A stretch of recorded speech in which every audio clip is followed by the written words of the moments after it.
ಇದು ಬೆಂಗಳೂರಿನ ಮಾದಕ ಜಾಲದ ಭಯಾನಕ ರಹಸ್ಯ. ಪ್ರತಿಷ್ಠಿತ ಕಾಲೇಜಿನ ಹುಡುಗಿಯರೇ ಗ್ಯಾಂಗ್ನ ಟಾರ್ಗೆಟ್ ಆಗಿರುತ್ತೆ. ಆ ಒಂದು ಜಾಲವನ್ನ ಭೇದಿಸುವಲ್ಲಿ ಈಗ ಪೊಲೀಸರು ಯಶಸ್ವಿಯಾಗಿದ್ದಾರೆ. ಸ್ನೇಹದ ಬಲೆ ಬೀಸಿ ಪಾರ್ಟಿಗೆ ಆಹ್ವಾನ ನೀಡ್ತಾ ಇದ್ದಂತ ಗ್ಯಾಂಗ್ ಇದು. ಅಮಲಿನಲ್ಲಿ ಕಾಲೇಜು ಹುಡುಗಿಯರ ಜೊತೆ ಮೋಜು ಮಸ್ತಿ ಮಾಡ್ತಾರೆ. ನೋಡಿ, ನಿಮ್ಮ ಮಕ್ಕಳು ಎಲ್ಲಿ ಹೋಗ್ತಾರೆ, ಏನ್ ಮಾಡ್ತಾರೆ, ಏನ್ ಸೇವಿಸ್ತಾರೆ, ಅದ್ರ ಬಗ್ಗೆ ಗಮನ ಇರಲೇಬೇಕು. ಅರೆ ಪ್ರಜ್ಞಾವಸ್ಥೆಯಲ್ಲಿರುವಂತಹ ಯುವತಿಯರನ್ನ ಗ್ಯಾಂಗ್ ರೇಪ್ ಮಾಡ್ತಾರೆ. ಡ್ರಗ್ಸ್, ಮದ್ಯದ ಜೊತೆ ಮತ್ತಿನ ಮಾತ್ರೆ ನೀಡ್ತಾ ಇದ್ದಂತ ಗ್ಯಾಂಗ್ ಇದು. ಇನ್ನು ಎಲ್ಲೆಲ್ಲಿ ಆಕ್ಟಿವ್ ಆಗಿದೆ ಈ ಗ್ಯಾಂಗ್, ಇದ್ರ ಬಗ್ಗೆ ಪೊಲೀಸರು ಮುಂದಿನ ತನಿಖೆಯನ್ನು ಕೂಡ ಶುರು ಮಾಡಿದ್ದಾರೆ. ಸದ್ಯ ಪ್ರತಿಷ್ಠಿತ ಕಾಲೇಜಿನ ಹುಡುಗಿಯರನ್ನೇ ಈ ಗ್ಯಾಂಗ್ ಏನ್ ಟಾರ್ಗೆಟ್ ಮಾಡ್ತಾ ಇತ್ತು, ಡ್ರಗ್ಸ್ ಕೊಡ್ತಾ ಇತ್ತು, ಮದ್ಯದ ಜೊತೆಗೆ ಮತ್ತಿನ ಮಾತ್ರೆಗಳನ್ನ ಕೊಡ್ತಾ ಇತ್ತು. ಆ ಗ್ಯಾಂಗ್ ಅನ್ನ ಪೊಲೀಸರೀಗ ಪತ್ತೆ ಹಚ್ಚಿದ್ದಾರೆ. ಯಾವ್ಯಾವ ರೀತಿಯಾಗಿ ನಿಮ್ಮ ಮಕ್ಕಳನ್ನ ದುರ್ಬಳಕೆ ಮಾಡ್ಕೊಳ್ತಿದ್ದಾರೆ, ವ್ಯಸನಿಗಳನ್ನಾಗಿ ಮಾಡ್ತಾ ಇದ್ದಾರೆ, ಅದರತ್ತ ಗಮನ ಹರಿಸಲೇಬೇಕು ಪೋಷಕರು. ಏನ್ ಮಾಡ್ತಾರೆ, ಎಲ್ಲಿ ಹೋಗ್ತಾರೆ, ಯಾರ ಜೊತೆಗೆ ಸಂಪರ್ಕ ಇದೆ, ಕಾಲೇಜಿಗೆ ಹೋಗ್ತಾರಾ ಇಲ್ವಾ, ಗಾಂಜಾ ಹೊಡಿತಾರಾ, ಡ್ರಗ್ಸ್ ತೆಗೆದುಕೊಳ್ತಾರಾ, ಗಮನ ಹರಿಸಲೇಬೇಕು. ಕಾರಣ ಈಗಿನ ಕಾಲದಲ್ಲಿ ಯಾರನ್ನೂ ನಂಬುವಂತಿಲ್ಲ, ಅವರ ಸಂಪರ್ಕದಲ್ಲಿರುವಂತಹ ಸ್ನೇಹಿತರನ್ನೂ ನಂಬುವಂತಿಲ್ಲ. ಎಲ್ಲಿ ಕರ್ಕೊಂಡು ಹೋಗ್ತಾರೆ, ಏನ್ ಮಾಡಿಸ್ತಾರೆ ಗೊತ್ತಾಗಲ್ಲ.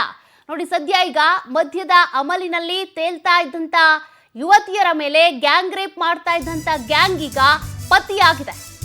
ಅಮೃತಹಳ್ಳಿಯ ವಿದ್ಯಾರ್ಥಿನಿ ಮೇಲೆ ಅತ್ಯಾಚಾರ ಪ್ರಕರಣ ದಾಖಲಾಗಿತ್ತು. ಇಬ್ಬರು ಆರೋಪಿಗಳನ್ನ ಅರೆಸ್ಟ್ ಮಾಡಿದ್ದಾರೆ ಪೊಲೀಸರು.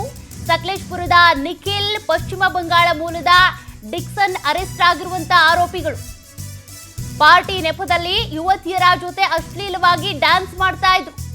ಪಾರ್ಟಿಗೆ ಸಪ್ಲೈ ಆಗ್ತಿದ್ದಂತೆ ಡ್ರಗ್ಸ್, ನಂತರ ಮಾದಕ ವಸ್ತುಗಳು. ಆರೋಪಿಗಳ ವಿಚಾರಣೆ ವೇಳೆ ಸ್ಫೋಟಕ ಮಾಹಿತಿ ಬಹಿರಂಗ ಆಗಿದೆ.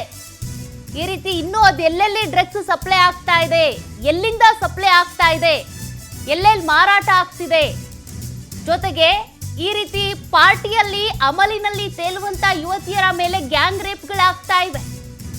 ಸದ್ಯ ಇದು ಒಂದು ಪ್ರಕರಣ ಅಷ್ಟೇ. ಬೆಳಕಿಗೆ ಬರಬೇಕಾಗಿರುವಂತ ಅದೆಷ್ಟೋ ಪ್ರಕರಣಗಳಿದ್ದಾವೆ. ಸದ್ಯ ಪೊಲೀಸರು ಇದಕ್ಕೆ ಸಂಬಂಧಪಟ್ಟಂತೆ ಮತ್ತಷ್ಟು ತನಿಖೆಯನ್ನ ಮುಂದುವರಿಸಿದ್ದಾರೆ. ಆ ತನಿಖೆಯ ಸಂದರ್ಭದಲ್ಲಿ ಒಂದೊಂದೇ ಸ್ಫೋಟಕ ಮಾಹಿತಿಗಳು ಈಗ ಬಹಿರಂಗ ಆಗ್ತಿವೆ. ಆರೋಪಿಗಳು ಸದ್ಯ ಈಗ ಅಂದರ್ ಆಗಿದ್ದಾರೆ. ಇವರನ್ನ ಬಾಯಿ ಬಿಡಿಸಿದಾಗ ಇನ್ನಷ್ಟು ಮಾಹಿತಿ ಲಭ್ಯವಾಗುತ್ತೆ. ಮತ್ತಷ್ಟು ಡೀಟೇಲ್ಸ್ ಕೊಡ್ತಾರೆ ನಮ್ಮ ಕ್ರೈಮ್ ರಿಪೋರ್ಟರ್ ವೆಂಕಟೇಶ್.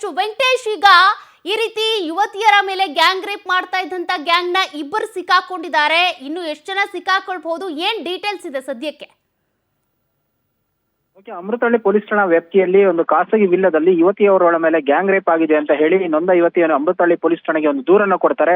ದೂರಿನ ಆಧಾರದ ಮೇಲೆ ಸಕಲೇಶ್ವರದ ನಿಖಿಲ್ ಮತ್ತು ಪಶ್ಚಿಮ ಬಂಗಾಳ ಮೂಲದ ಡಿಕ್ಸನ್ ಎನ್ನುವಂತ ಆರೋಪಿಗಳನ್ನ ಈಗ ವಶಕ್ಕೆ ಪಡೆದಿರುವಂತದ್ದು. ಏನು ನ್ಯಾಯಾಲಯದ ಮುಂದೆ ಹಾಜರುಪಡಿಸಿ 5 ದಿನಗಳ ಕಾಲ ಕಸ್ಟಡಿಗೆ ಪಡೆದು ವಿಚಾರಣೆಯನ್ನ ಮಾಡ್ತಾ ಇದ್ದಾರೆ. ಇನ್ನು ಈ ಯುವತಿ ಮಾಡಿರುವಂತಹ ಆರೋಪದ ಹಿನ್ನೆಲೆಯನ್ನ ನಾವು ನೋಡೋದಾದ್ರೆ, ಈ ನಿಖಿಲ್ ಮತ್ತು ಡಿಕ್ಸನ್ ಏನಿದ್ದಾರೆ ಇಬ್ರು ಕೂಡ ಸ್ನೇಹಿತರು. ಈ ನಿಖಿಲ್ಗೆ ಸಾಕಷ್ಟು ಹುಡುಗರ ಒಂದು ಗ್ಯಾಂಗ್ ಇದೆ. ಸೊ ಈ ಒಂದು ಗ್ಯಾಂಗ್ಗಳು ಏನಂತ ಹೇಳಿದ್ರೆ ಕೆಲಸ ಮಾಡುವಂತದ್ದು, ಪ್ರತಿಷ್ಠಿತ ಕಾಲೇಜಿನ ಯುವತಿಯರನ್ನ ಪರಿಚಯವನ್ನ ಮಾಡ್ಕೊಳ್ಳುವಂತದ್ದು, ಇನ್ಸ್ಟಾಗ್ರಾಮ್ ಮೂಲಕ ಅವರಿಗೆ ಮೆಸೇಜ್ ಮಾಡಿಸಿ ಕರೆಸುವಂತದ್ದು. ಆದ್ರೆ ಪಾರ್ಟಿ ಆಯೋಜನೆ ಮಾಡುವಂತಹ ನೆಪದಲ್ಲಿ ಖಾಸಗಿ ವಿಲ್ಲಗಳಿಗೆ ಕರೆದುಕೊಂಡೋಗಿ ಅವರಿಗೆ ಡ್ರಗ್ಸ್ ಅನ್ನ ಕೊಡುವಂತದ್ದು, ಮತ್ತು ಬರೋ ಔಷಧಿಗಳನ್ನ ಕೊಡುವಂತದ್ದು, ಈ ಎಲ್ಲವನ್ನು ಕೂಡ ಮಾಡ್ತಾ ಇದ್ರು. ಹೀಗೆ ಇರ್ಬೇಕಾದ್ರೆ ಆ ಯುವತಿಯರ ಮೇಲೆ ಅರೆ ಪ್ರಜ್ಞಾವಸ್ಥೆಯಲ್ಲಿ ಇದ್ದಂತಹ ಸಂದರ್ಭದಲ್ಲಿ ಅವರ ಮೇಲೆ ಅತ್ಯಾಚಾರವನ್ನ ಮಾಡ್ತಾ ಇದ್ರು. ಖಾಸಗಿ ಫೋಟೋಗಳನ್ನ, ವಿಡಿಯೋಗಳನ್ನ ಇಟ್ಕೊಂಡು ಬ್ಲಾಕ್ ಮೇಲ್ ಮಾಡ್ತಿದ್ರು. ಬೆಳಗ್ಗೆ ಎದ್ದಂತ ವೇಳೆಯಲ್ಲಿ ಏನಾದ್ರೂ ಅವ್ರಿಗೆ ಆಗಿದೆ ಅಂತ ಹೇಳಿ ಪ್ರಶ್ನೆ ಮಾಡಿದ್ರೆ, ಕುಡಿದ ನಶೆಯಲ್ಲಿ ಏನೋ ಆಗಿರಬಹುದು, ಇದನ್ನು ಯಾರು ಕೂಡ ಹೊರಗಡೆ ಬಾಯ್ ಬಿಡಬೇಡಿ, ತಮ್ಮ ಪ್ರತಿಷ್ಠೆ ಹಾಗೂ ಮರ್ಯಾದೆ ಹೋಗುತ್ತೆ ಅಂತ ಹೇಳಿ ಸುಮ್ಮನೆ ಆಗ್ತಾ ಇದ್ರು ಅಂತ ಹೇಳಿ ಎದುರಿಸ್ತಾ ಇದ್ದ. ಅದಾದ ಬಳಿಕ ಸುಮಾರು ಹೀಗೆ 19 ಜನ ಯುವತಿಯರ ಮೇಲೆ ಅತ್ಯಾಚಾರವನ್ನ ಎಸಗಿದಾನೆ ಅನ್ನುವಂತಹ ಒಂದು ವಿಚಾರವನ್ನ ಈ ಯುವತಿ ಈಗ ಆರೋಪವನ್ನು ಮಾಡ್ತಾ ಇರುವಂತದ್ದು. ಆದ್ರೆ ಈ ಡ್ರಗ್ಸ್ ಸೇರಿದಂತೆ ಕೆಲವು ಮಾದಕ ವಸ್ತುಗಳನ್ನು ಕೂಡ ಡ್ರಗ್ಸ್ಗೆ ಪಾರ್ಟಿಗೆ ಆಯೋಜನೆ ಮಾಡ್ತಾ ಇದ್ರು. ಇನ್ನು ಈ ಯುವತಿಯ ತನ್ನ ಮೇಲೆ ಹನಿ ಟ್ಯಾಪ್ ಮಾಡಿದ್ದಾಳೆ ಅಂತ ಹೇಳಿ ನಿಖಿಲ್ ಮಲ್ಲೇಶ್ವರಂ ಠಾಣೆಗೆ ಒಂದು ದೂರನ್ನ ಕೊಡ್ತಾರೆ. ಯುವತಿ ಏನೋ ಒಂದು ವಿಚಾರಣೆಗೆ ಹೋದಂತ ವೇಳೆಯಲ್ಲಿ ಕೂಡ ಓರ್ವ IPS ಅಧಿಕಾರಿ ಕೂಡ ಅವರ ಮೇಲೆ ಒತ್ತಡವನ್ನ ಹಾಕಿ, ಈ ಒಂದು ವಿಚಾರದಲ್ಲಿ ನಿಖಿಲ್ ಅವ್ರದ್ದು ಏನು ತಪ್ಪಿಲ್ಲ, ಆತ ಒಳ್ಳೆ ಹುಡುಗ ಇದ್ದಾನೆ, ನೋಡಿ ತನಿಖೆಯನ್ನ ಮಾಡಿ ಅಂತ ಹೇಳಿ ಕೂಡ ಹೇಳಿದ್ರಂತೆ.